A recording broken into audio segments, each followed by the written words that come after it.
नमस्कार दोस्तों, Priyanka's polity points में आपका एक बार फिर से स्वागत है। हम यहाँ इग्नू एमए सेकेंड ईयर का सिलेबस कवर कर रहे हैं, जिसके तहत जो हमारा पेपर कोड है वो MPS 001 है और इसका नाम भारत और विश्व है। अब तक इस बुक की जो हम 10 यूनिट कवर कर चुके हैं। जो 11th हमारी यूनिट है उसका नाम है भारत और केंद्रीय व पश्चिमी एशिया, यानी कि हम भारत के जो संबंध है वो केंद्रीय और पश्चिमी एशिया के साथ देखेंगे, उस पर नज़र डालेंगे। ये जो वीडियोस है स्टूडेंट्स, उनके लिए काफ़ी बेनिफिशियल हो सकती है जो इग्नू से MA कर रहे हैं और साथ साथ कोई भी स्टूडेंट UGC नेट की प्रिपरेशन कर रहे हैं या किसी भी टाइप के टेट की, यानी कि STET, CTET, UP TET, MP TET, जिनका जो सब्जेक्ट है वो पॉलिटिकल साइंस है। इन वीडियोज़ की सहायता से अपना सिलेबस कवर कर सकते हैं और अपने एग्ज़ाम को सक्सेसफुल बना सकते हैं। एग्ज़ाम पॉइंट ऑफ व्यू की बात करें तो ये 5th यूनिट से लेके अब तक की जो सारी यूनिट है काफ़ी इंपॉर्टेंट है। एज इट इज़ मैंने आपको बताया भी है कि UGC नेट के पेपर में as it is question passage से उठाए हुए हैं। अगर आप ध्यान से भी वीडियो को सुन लेंगे और अपने जो इंपॉर्टेंट पॉइंट्स हैं उनको नोट करते रहेंगे तो आप आसानी से जो एग्ज़ाम है वो क्रैक कर सकते हैं। तो चलिए सबसे पहले देखते हैं प्रस्तावना में बताया गया है कि आज के विश्व में केंद्रीय एशिया और पश्चिम एशिया महत्वपूर्ण क्षेत्र हैं। इन दोनों क्षेत्रों में विश्व के 2/3 से अधिक प्रमाणित तेल भंडार और प्राकृतिक गैस प्रचुर मात्रा में उपलब्ध है, जो आधुनिक औद्योगिक समाज के कामकाज के लिए महत्वपूर्ण है। भारत की तेल खपत का लगभग 2/3 तेल इसी क्षेत्र से आयात होता है और इसका आधे से भी ज़्यादा इसी क्षेत्र से आता है, यानी कि फारस की खाड़ी से मुख्यतः। इसी तरह हमारी ऊर्जा आपूर्तियों के लिए क्षेत्र निर्णायक है। भौगोलिक रूप से दोनों क्षेत्र एशिया प्रमुख भूभाग को यूरोप और अफ्रीका से जोड़ते हैं। देखिए फ्रेंड, जब भी हम पढ़ते हैं तो हमारे साथ क्या है, मैप होना चाहिए। मैप में अगर हम साथ साथ उन कंट्रीज़ की या जिस भी क्षेत्र की हम बात कर रहे हैं, अगर उसके लोकेशन साथ साथ देख लेते हैं तो वो हमें याद रहने में बहुत ज़्यादा मदद करते हैं। और प्रमुख व्यापार मार्ग इन्हीं क्षेत्रों से जुड़े हुए हैं। ऐतिहासिक रूप से ये उन लोगों और संस्कृतियों के लिए प्रवेश द्वार रहे हैं जिन्होंने हमारी सभ्यता को काफ़ी गहराई तक प्रभावित किया और इसमें 4 चांद लगाए। आज समग्र क्षेत्र धार्मिक उग्रवाद और आतंकवाद को बढ़ाने के लिए काफ़ी संवेदनशील माने जाते हैं। भारत की 13 करोड़ मुस्लिम आबादी और जम्मू कश्मीर में आगे बढ़ रहे आतंकवाद के मद्देनज़र भारत में इसके काफ़ी गंभीर प्रभाव पड़े हैं। इन देशों में आतंकवाद को बढ़ावा देने के लिए पाकिस्तानी प्रयास भारत की चिंताओं को और बढ़ा रहे हैं। ये दोनों देश अपनी भौगोलिक निकटता और ऐतिहासिक संलग्नता के कारण अक्सर भारत के प्रवर्धित पड़ोसी माने जाते हैं। कई समानताओं के बावजूद केंद्रीय एशिया और पश्चिमी एशिया दोनों अलग अलग क्षेत्र हैं और दोनों के साथ पृथक रूप से व्यवहार करना चाहिए। इस इकाई में कई महत्वपूर्ण पहलुओं के संदर्भ में इन दोनों क्षेत्रों के साथ भारत के संबंधों पर चर्चा की गई है। सबसे पहले हम बात करेंगे केंद्रीय एशिया की। तो इसमें सबसे पहले भौगोलिक स्थिति के बारे में हमें जानना है, तो इसीलिए मैं कह रही थी कि हमें मैप साथ रखना चाहिए ताकि अगर हम देख लेते हैं तो वो हमेशा हमें याद रहता है। केंद्रीय एशिया के अंतर्गत 5 गणराज्य आते हैं। ये है कजाकिस्तान, किर्गिस्तान, तजाकिस्तान, तुर्कमेनिस्तान और उज्बेकिस्तान। इस इकाई में हम मुख्य रूप से इसी की चर्चा करेंगे। हालांकि भौगोलिक निकटता और जातीय और सांस्कृतिक सादृश्य कुछ लोगों को अफगानिस्तान, मंगोलिया और तिब्बत के साथ चीन के जिंगजियांग प्रांतों को भी केंद्रीय एशिया में शामिल करने के लिए प्रेरित करते हैं। ऊपर बताए गए 5 राज्य 1991 में सोवियत के विघटन के परिणाम स्वरूप अंतर्राष्ट्रीय पटल पर स्वतंत्र सत्ताओं के रूप में उभरे। ये लगभग 4 मिलियन वर्ग किलोमीटर क्षेत्र में फैले हुए हैं, जो भारत के क्षेत्र से काफ़ी बड़ा है, लेकिन इन सभी को मिलाकर कुल आबादी मात्र 5 करोड़ है। भौगोलिक स्थिति के बाद अब हम नजर डालते हैं यहाँ की अर्थव्यवस्था पर। तेल और प्राकृतिक गैस के अलावा यह क्षेत्र कपास, ऊन, मांस, जानवरों की खाल और चमड़े की वस्तुओं जैसे कृषि उत्पादों का प्रमुख उत्पादक व निर्यातक है। यहाँ यूरेनियम, सोना, चांदी, खनिज, लोहा, कोयला, तांबा, जिंक, सीसा और मैग्नीशियम जैसे खनिज पदार्थों के पर्याप्त भंडार है। सोवियत संघ के हिस्से के रूप में यह क्षेत्र प्रभाव उत्पादक सामाजिक आर्थिक प्रगति का गवाह रहा है, लेकिन तब आर्थिक प्रणाली केंद्रीकृत थी और रूस की मुख्य भूमि से घनिष्ठ रूप से संबंधित थी। इन संबंधों के विच्छेद और अनुभवी एवं प्रशिक्षित प्रबंधकों, इंजीनियरों और और अन्य व्यावसायिकों के प्रवास से जो मुख्य रूप से रूसी मूल के थे, कई समस्याएं पैदा हो गई। यानी कि जब सोवियत संघ विघटित हुआ था तो ये देश क्या है, रशिया से सोवियत संघ से अलग हो गए थे और स्वतंत्र हो गए थे। तो इससे क्या हुआ था, जो विभिन्न मतलब कि प्रबंधक थे या फिर इंजीनियर थे या फिर टेक्नीशियन थे, तो वो लोग क्या है देशों के हिसाब से अलग अलग बंट गए, जिससे क्या है समस्याएं पैदा हो गई। इन सभी देशों की अर्थव्यवस्थाएं संक्रमण के दौर से गुजर रही हैं और ये उदारीकरण और निजीकरण की कठिन प्रक्रिया से गुजर रही हैं। ये देश विदेशों की कुशल मानव शक्ति, प्रौद्योगिकी और निवेश की भागीदारी का अपने देश में स्वागत करते हैं।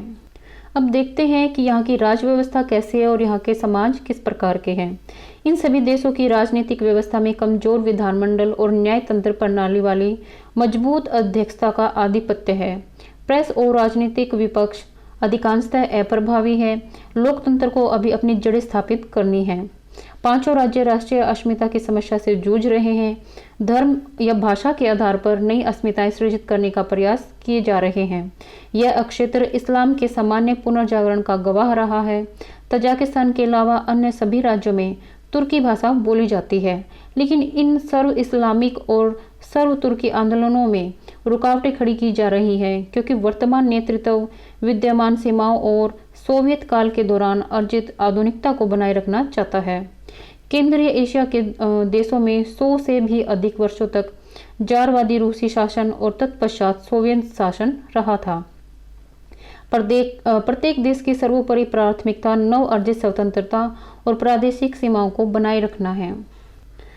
अब देखते हैं भू सामरिक महत्व, यानी कि जो इनकी अवस्थिति है, इसका इनको किस प्रकार से फायदा है और नुकसान भी है। तो देख लेते हैं। इसकी भू सामरिक स्थिति रूस, चीन, दक्षिण एशिया और यूरोप के चौराहे पर होने और इसके हाइड्रोकार्बन व अन्य खनिज संसाधनों के कारण यह प्रदेश महत्वपूर्ण विश्वव्यापी और क्षेत्रीय शक्तियों के बीच प्रभुत्व यानी कि प्रभाव के लिए गहन प्रतिबद्धता का गवाह रहा है। ये विश्वव्यापी क्षेत्रीय शक्ति अंश है संयुक्त राज्य रूस, चीन, तुर्की, ईरान, भारत और पाकिस्तान। यह आमतौर पर नया महान खेल यानी कि न्यू ग्रेट गेम कहलाता है। समुद्र का मार्ग न होने के कारण ये राज्य अपने पड़ोसी राज्यों विशेष रूप से रूस से ज्यादा भयभीत रहते हैं।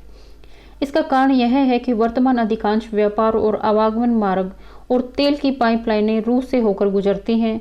रूस पर इसकी निर्भरता को कम करने के लिए वैकल्पिक आवागमन मार्गों की खोज उन्हें अपने अन्य पड़ोसी राज्यों की ओर बढ़ने के लिए प्रेरित करती है। आर्थिक और प्रौद्योगिकी सहायता की जरूरत के अलावा इन पड़ोसी देशों के प्रभाव को कम करने की इच्छा के कारण ये राज्य अमेरिका और अन्य पश्चिमी शक्तियों का स्वागत करके मैत्री रखना चाहते हैं। अब तक हमने जाना है कि इन देशों की जो अर्थव्यवस्था है, भू सामरिक महत्व है किस प्रकार का है। अब हम जानेंगे कि भारत और केंद्रीय एशिया यानी कि भारत का इन देशों के साथ कैसे संबंध है, इतिहास में कैसे थे, वर्तमान में कैसे हैं। तो सबसे पहले हम देखेंगे कि ऐतिहासिक संबंध भारत के इनके साथ कैसे रहे हैं। भारत के केंद्रीय एशिया के साथ संपर्क सिंधु घाटी की सभ्यता से रहे हैं, जिसके तार तुर्कमेनिस्तान की प्राचीन सभ्यता से जुड़े हैं। इतिहासकारों के एक वर्ग के अनुसार आर्यों ने भारत में केंद्रीय एशिया से प्रवेश किया था। इस्लाम के आगमन से पूर्व इस क्षेत्र में बौद्ध पंथ का आधिपत्य था और इस्लाम के आगमन के बाद सूफी परंपरा का प्रभाव देखा जा सकता है, जिसने केंद्रीय एशिया में अपने जड़ी जमाई और फिर वापस भारत में व्याप्त हुआ। चीन और यूरोपीय बाजारों को जोड़ने वाला प्राचीन सिल्क रूट इसी प्रदेश से ही गुजरता था। भारत भी इस व्यापार मार्ग से जुड़ा हुआ था। यूनानी, शक, कुषाण, हूण और मुगलों सहित भारत के कई शासक राजवंश केंद्रीय एशिया से या वहां के मार्ग से होते हुए आए। स्थापत्य कला, संगीत, पाक कला और साहित्य जैसे क्षेत्रों में केंद्रीय एशियाई प्रभाव देखा जा सकता है।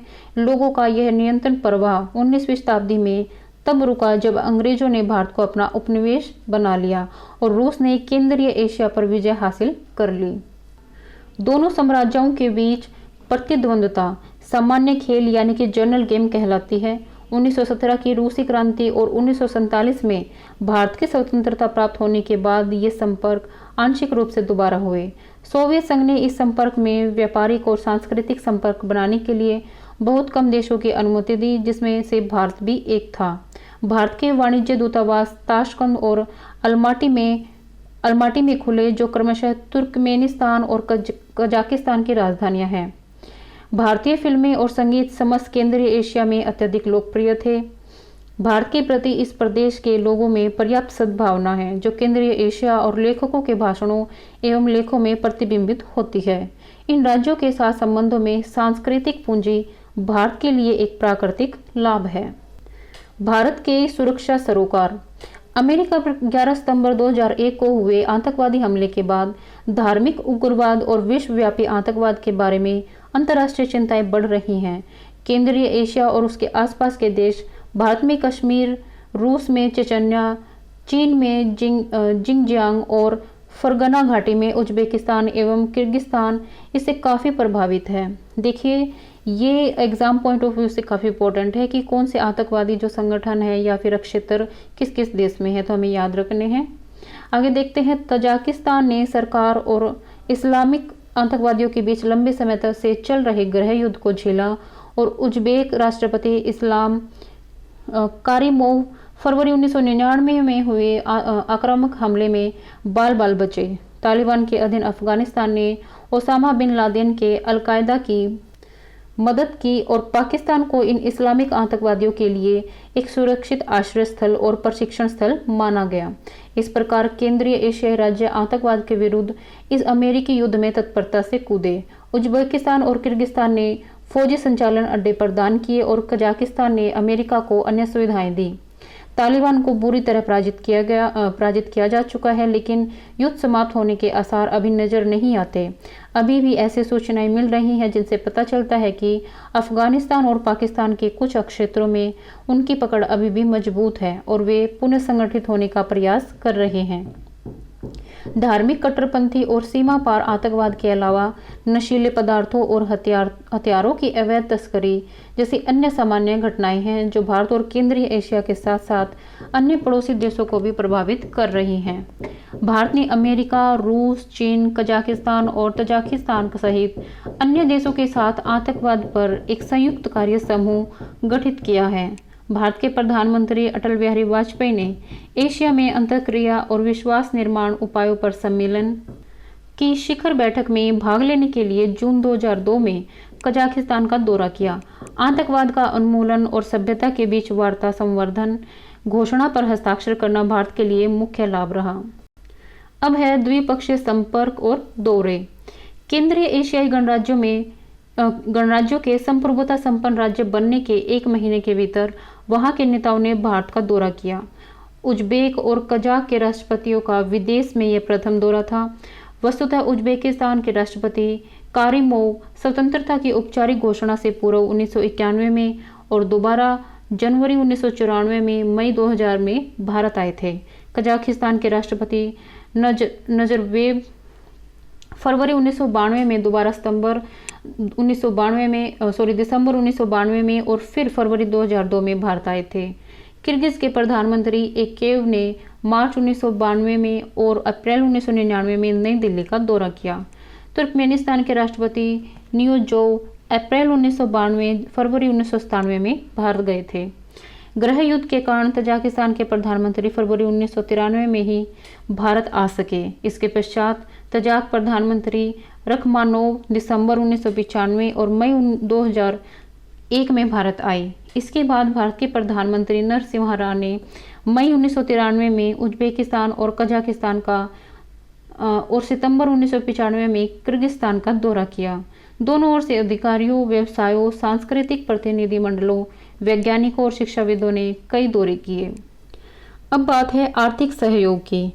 भारत और केंद्रीय एशिया दोनों संसाधनों, मानव शक्ति और बाजार के संदर्भ में आर्थिक रूप से एक दूसरे के पूरक है। भारत केंद्रीय एशिया में मुख्य रूप से औषधियाँ और फार्मास्यूटिकल, चाय, मशीनरी और यंत्रों यानी कि सिले सिलाई कपड़ों का निर्यात करता है। इन प्रदेश से आयात होने वाली मुख्य वस्तुएं हैं लोहा व स्टील, चांदी व सोना, लौह धातुएं और रेशे। भारत बैंकिंग, बीमा, भवन निर्माण, तकनीकी शिक्षा और प्रबंधन जैसे क्षेत्रों में अपनी कुशल मानव शक्ति और विशेषज्ञता प्रदान कर सकता है। सहयोग के जो प्रमुख क्षेत्र हैं वो कौन कौन से हैं? पहला है ऊर्जा। भारत विश्व के छठे सबसे बड़े ऊर्जा उपभोक्ता के रूप में उभरा और एक अध्ययन के अनुसार इसकी ऊर्जा खपत प्रति वर्ष 6% की दर से बढ़ रही है। भारत अपनी पेट्रोलियम जरूरतों का लगभग 2/3 आयात करता है। केंद्रीय एशिया और कैस्पियन प्रदेश तेल व प्राकृतिक गैस की आपूर्ति के वैकल्पिक स्रोत के रूप में उभर रहे हैं। केंद्रीय एशिया तेल और गैस भंडार में मुख्य रूप से कजाकिस्तान, तुर्कमेनिस्तान और उज्बेकिस्तान में है। भारत तेल व प्राकृतिक गैस आयोग कजाकिस्तान में कैस्पियन सागर क्षेत्र में दरखान और कुरमानगाजी में तेल के संभावित क्षेत्र की खोज करने में सहभागी होने की तैयारी कर रहा है। भारत ऐसी बेलगोला और कोजासाई प्राकृतिक गैस क्षेत्रों में उपस्थिति के लिए बोली भी लगाएगा। तुर्कमेनिस्तान, जहां गैस के प्रचुर भंडार हैं, पाकिस्तान के रास्ते भारत में गैस पाइपलाइन बिछाने का इच्छुक है। किर्गिस्तान और तजाकिस्तान में विशाल हाइडल संसाधन हैं। तजाकिस्तान में भूभाग के प्रत्येक वर्ग किलोमीटर में 2 मिलियन के डब्ल्यू औसत तक डाइडल संसाधन है, जो कि एक बहुत बड़ा आंकड़ा है। किर्गिस्तान सरकार के पास छोटे और मध्यम आकार के हाइडल पावर स्टेशन विकसित करने के लिए सतत कार्यक्रम है।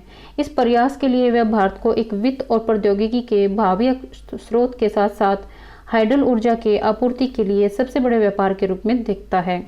आने वाले समय में भारत ऊर्जा के सबसे बड़े उपभोक्ताओं में से एक होगा। इस संदर्भ में एशियाई ऊर्जा समुदाय सृजित करने का विचार उभरा, जिसका लक्ष्य तेल, गैस और ऊर्जा संसाधनों के प्रमुख उत्पादकों और उपभोक्ताओं को इकट्ठा करना है। दूसरा जो पॉइंट है वो है फार्मास्यूटिकल और स्वास्थ्य देखभाल। भारत और केंद्रीय एशिया के बीच सहयोग का दूसरा प्रमुख क्षेत्र है वो है फार्मास्यूटिकल और स्वास्थ्य देखभाल। मुख्य रूप से भारत की निपुणता और लागत लाभ के कारण भारत की इस क्षेत्र में विश्व बाजार में प्रतिस्पर्धात्मक लाभ है, जो केंद्रीय एशिया में फार्मास्यूटिकल उत्पादों का निर्यात कर रही है। और कुछ भारतीय कंपनियां हैं कैलेरिस life science, Ranbaxy, doctor Reddy lab, Lupin laboratories, unique laboratories और अरविंदो फार्मा। इनमें से कुछ कंपनियां केंद्रीय एशिया में ही अपनी विनिर्माण इकाइयां स्थापित करने की योजना बना रही है। कजाक भारत की फार्मास्यूटिकल फैक्ट्री का संयुक्त उद्यम कजाकिस्तान फार्मा अलमाटी में पूर्ण होने की अवस्था में है। सहयोग के जो अन्य क्षेत्र हैं वो हैं सूचना प्रौद्योगिकी और तकनीकी प्रशिक्षण। ऐसे क्षेत्र हैं जिसमें भारत केंद्रीय एशियाई राज्यों में काफ़ी योगदान दे सकता है। इस संबंध में उज्बेकिस्तान, कजाकिस्तान और किर्गिस्तान के साथ पहले ही कई समझौते हो चुके हैं। भारत कजाकिस्तान में सॉफ्टवेयर प्रौद्योगिकी पार्क का निर्माण कर रहा है। आईटी शिक्षा के क्षेत्र में सहयोग के लिए किर्गिस्तान और भारतीय कंपनी एडोराइट टेक्नोलॉजीज के बीच ज्ञापन समझौते पर हस्ताक्षर किए गए हैं। आईटीईसी कार्यक्रम के अंतर्गत भारत ने चुनिंदा भारतीय संस्थानों में सभी केंद्रीय एशियाई देशों के अभ्यर्थियों के प्रशिक्षण के लिए स्लॉट नियत किए हैं। पर्यटन, अंतरिक्ष प्रौद्योगिकी, रक्षा सहयोग, खाद्य एवं कपास प्रसंस्करण, पर्यावरण, आपदा प्रबंधन, टेलीकॉम सहयोग के उभरने वाले क्षेत्र अन्य क्षेत्र हैं। अब है आर्थिक क्षेत्र में रुकावटें। पर्याप्त संभावना के बावजूद दोनों क्षेत्रों के बीच व्यापार और निवेश का वास्तविक स्तर बहुत ही कम है। केंद्रीय एशिया को भारतीय निर्यात इसके कुल निर्यात के 2% से भी कम है, जबकि आयात औसत आधार पर कुल भारतीय आयात का केवल 1.5% है। भारत और केंद्रीय एशिया के बीच आर्थिक सहयोग की राह में कुछ जो मुख्य रुकावट दुर्लभ मुद्रा की अनुपलब्धता और जो परिवर्तन सुविधा सेवाओं का अभाव है। मुद्रा की कमी को नियंत्रित करने के लिए भारत ने प्रत्येक केंद्रीय एशियाई राज्य में अपने क्रेडिटों को बढ़ा दिया है, लेकिन या तो इसका पूरी तरह से उपयोग नहीं किया जाता या फिर इसे अपर्याप्त माना जाता है। समुचित सूचना चैनलों और क्रियाविधियों के अभाव में यह सहयोग को आगे बढ़ाने में प्रमुख अवरोधों में से एक है। हालांकि सीधा रेल, सड़क या समुद्री संपर्क न होना केंद्रीय एशिया के साथ भारतीय संबंधों में सबसे महत्वपूर्ण बाधा है। वर्तमान मार्ग जो कृष्ण सागर यानी कि काला सागर से होकर जाता है महंगा है और उसमें काफ़ी समय भी लगता है, भले ही यह विश्वसनीय और समय की कटौती पर जांचा परखा है। भारत के लिए सबसे छोटा व कम खर्चीला रास्ता ईरान होगा। ईरान में सड़क और रेलवे का नेटवर्क बहुत ही अच्छा है, जो तुर्कमेनिस्तान के रास्ते केंद्रीय एशिया में केंद्रीय एशिया से सीधा जुड़ा हुआ है। भारत ने फरवरी 1997 में इन दोनों के साथ समझौते पर हस्ताक्षर किए ताकि भारतीय बंदरगाहों से ईरान के अंदर अब्बास तक और फिर सड़क व रेल द्वारा केंद्रीय एशिया क्षेत्रों में सामान की आवाजाही हो सके। यह रास्ता पहले से ही चालू है। इस दौरान कुछ एक समस्याएं पैदा हुई जिनका समय के साथ समाधान होने की संभावना भी है। आवागमन के अन्य रास्ते आवागमन के जो अन्य रास्ते हैं उन पर इन दिनों चर्चा हो रही है। वह मार्ग है चीन के जिनजियांग प्रांत से होते हुए भारत में लद्दाख से किर्गिस्तान तक का रास्ता, लेकिन भारत में अभी तक लद्दाख से जिनजियांग तक सड़क का संपर्क नहीं है। निष्कर्ष के तौर पर यही कहा जा सकता है कि ऐतिहासिक और सांस्कृतिक संबंध जो सामान्य सुरक्षा सरोकारों से जुड़े हैं तथा आर्थिक सहयोग की पर्याप्त संभावना होने के बावजूद भारत केंद्र एशिया में अपनी उपस्थिति महसूस कराने के योग्य नहीं हो सका है। केंद्रीय एशिया के बाद अब हम बात करेंगे पश्चिम एशिया की। तो सबसे पहले हम इसके इतिहास के बारे में जानेंगे। आज पश्चिम एशिया विश्व में सबसे परिवर्तनशील और संघर्ष संभावित क्षेत्र है। अतीत में यह 3 महान धर्मों यहूदी, ईसाई और इस्लाम धर्म और मानव इतिहास की कुछ महानतम सभ्यताओं के उद्भव का साक्षी रहा है। इस क्षेत्र ने प्राचीन काल और मध्यकाल में अब्बासिड और ओटोमन साम्राज्यों में बेबीलोनियाई और ईरानी साम्राज्यों के अधीन उपलब्धि के उच्च उतार चढ़ाव देखे हैं। देखिए, ये सबसे पुरानी सभ्यताओं में से एक है। 19वीं शताब्दी और 20वीं शताब्दी के प्रारंभ में ओटोमन सत्ता के पतन से ब्रिटिश प्रभाव में वृद्धि हुई, जिसने भारत के बचाव में इसे पश्चिमी बाजू यानी कि वेस्टर्न फ्लैंक माना। हालांकि ईरान में 20वीं शताब्दी के प्रारंभ में तेल की खोज से और उसके बाद फारस की खाड़ी के आसपास अधिक प्रचुर भंडारों के पता लगने से यह प्रदेश प्राचीन और विकासशील महान शक्तियों के लिए रुचि का केंद्र बन गया। अब बात करते हैं वहाँ की राजनीति और वहाँ के समाज के बारे में। पश्चिम एशिया में इस्लाम धर्म के अनुयायियों की बहुलता के बावजूद इस प्रदेश में उल्लेखनीय संप्रदायवादी और जाति नृसांस्कृतिक विविधता है। इस क्षेत्र में 4 अलग अलग मानव जाति संस्कृतियों का अस्तित्व है।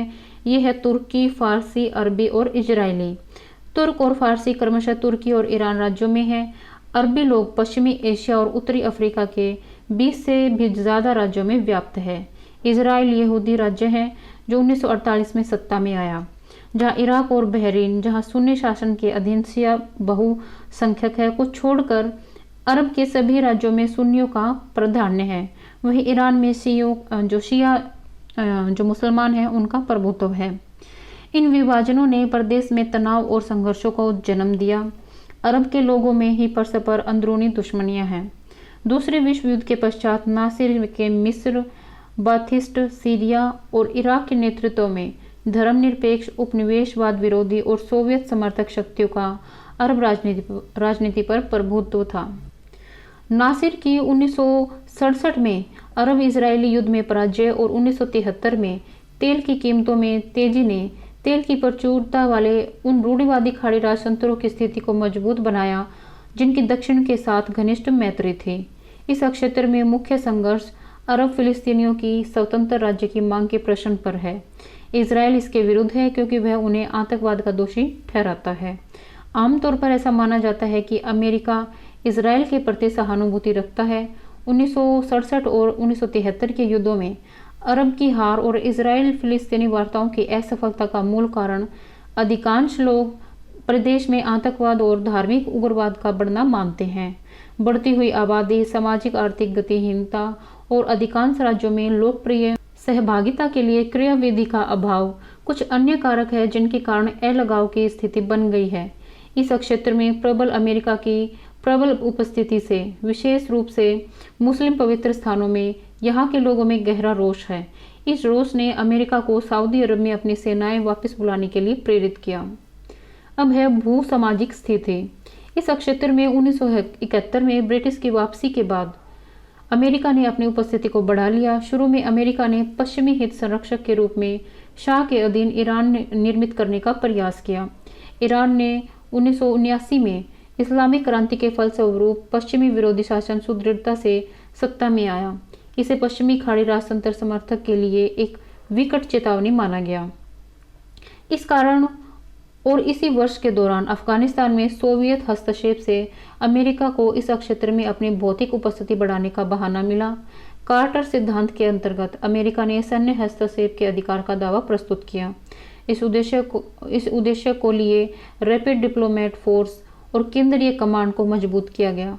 शीत युद्ध की समाप्ति और सोवियत संघ के विघटन के कारण इस क्षेत्र में अमेरिका का पूर्व प्रभुत्व तो था ही, अब पूरी तरह से प्रभुत्व हो गया। यह 1991 में साफ तौर पर जो कुवैत संकट के दौरान नजर आया। अमेरिका के नेतृत्व वाली सेनाओं ने न केवल सैन्य रूप से इराक को पराजित किया और उन्हें कुवैत से बाहर कर दिया, बल्कि इसे सख्ती से संयुक्त राष्ट्र के द्वारा आदेश प्राप्त आर्थिक प्रतिबंधों के अधीन रखा। तब से इस क्षेत्र में ईरान और इराक पश्चिमी हित के लिए मुख्य खतरे माने जाते हैं। यह द्वितीय खाड़ी युद्ध में अपनी पराकाष्ठा पर था और सत्ता परिवर्तन के लिए अमेरिकी ब्रिटिश सैनिक कार्रवाई के फलस्वरूप मार्च-अप्रैल 2003 में सद्दाम के शासन को उखाड़ फेंका गया। अब है भारत और पश्चिम एशिया, यानी भारत के जो रिलेशन है पश्चिम एशिया के साथ वो किस प्रकार के हैं। भौगोलिक निकटता और ऐतिहासिक सांस्कृतिक संबंधों के साथ साथ वर्तमान सुरक्षा सरोकारों और आर्थिक हितों के कारण भारत के लिए पश्चिम एशिया का बहुत महत्व है। भारत के जो आर्थिक और सुरक्षा सरोकार किस प्रकार के हैं। पहला है तेल आपूर्तियां।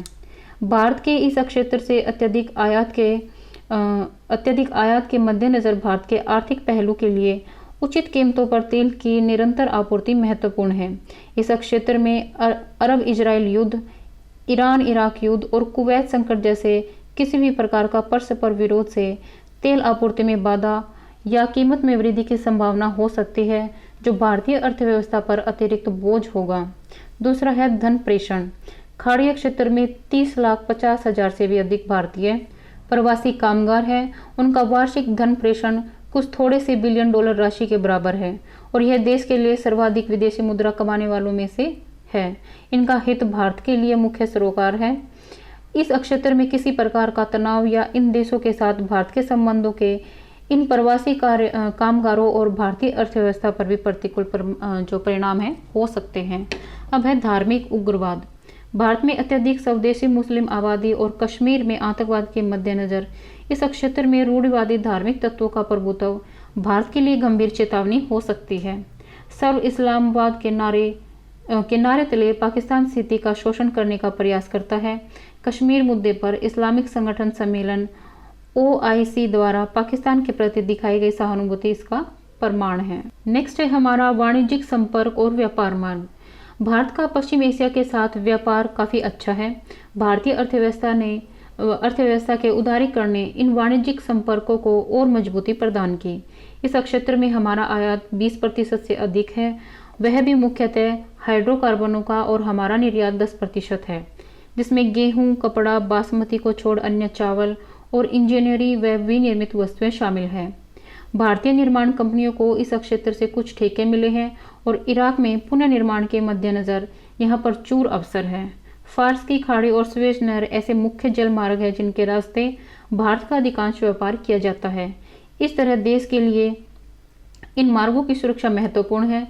हवाई यात्रा और परिवहन के युग में पश्चिम की ओर जाने वाली विमान सेवा के संदर्भ में पश्चिम एशिया भारत की अभिन्न कड़ी बन चुका है। जैसा कि हम पहले बता चुके हैं, केंद्रीय एशिया के साथ हमारे आपसी संपर्क में ईरान आवागमन के एक महत्वपूर्ण मार्ग के रूप में उभर रहा है। अब है भारतीय नीति का उद्भव।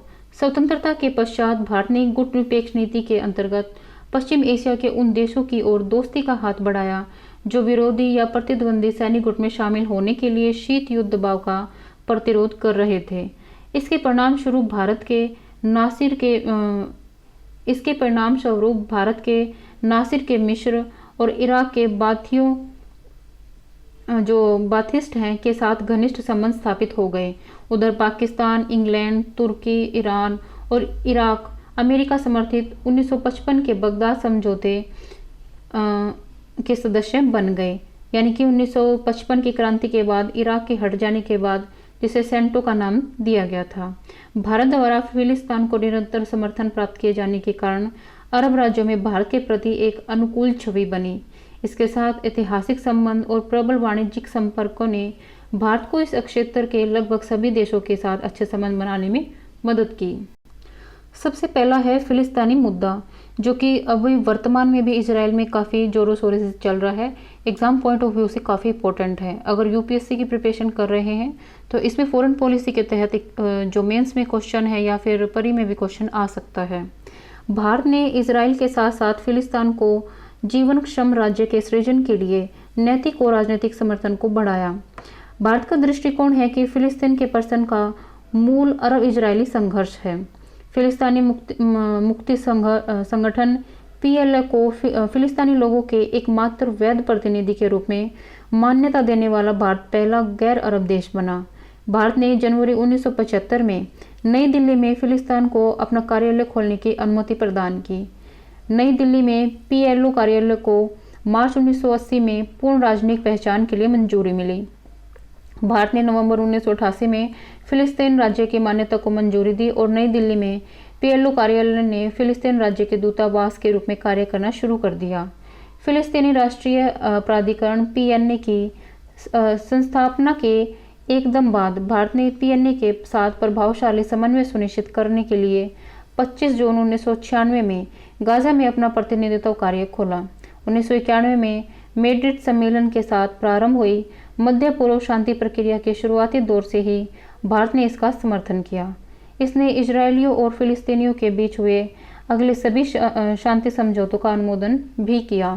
फिलिस्तीनी नेताओं ने भारत के कई दौरे किए। अगस्त 2001 में राष्ट्रपति यासर अराफात ने नई दिल्ली आए।